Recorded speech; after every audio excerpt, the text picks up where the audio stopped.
Yeah, I mean, ideally you would use a qualified consulting entity, whether this is a consultant, an independent consultant, or whether it was a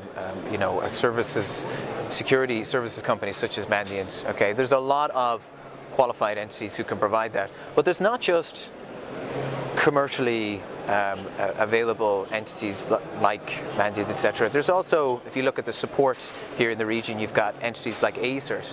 This is a public computer and emergency response nationally funded organization whose goal is to provide awareness to constituents within the UAE, right?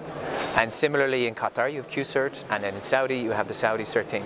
So when I sit with customers, obviously I need to draw on a few things of what they're saying to me. They're saying, I want to learn about these best practices. So we want to learn about security awareness, and we want to do things like risk assessments to provide frameworks.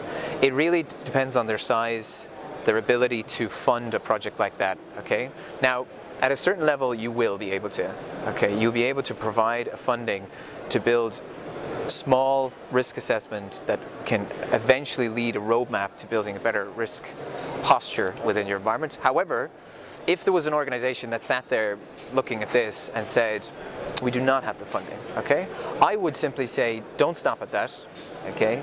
Look to entities such as the AECERT or other nationally sponsored, right? This is, you know, the UAE funding these type of initiatives to drive better practices in their country. And as such, an organization could come to them and get advice and be provided free advice as long as they actually had an agreement between those constituents. But at the end of the day, you need something like this in place. Otherwise, you're never really going to know what is important in your business, what are the important assets, and what are the important priorities in your environment. And at that stage, you'll never know when there is an issue, you'll never know how to respond correctly. So I would say to anyone, look to building a risk assessment and a risk security program.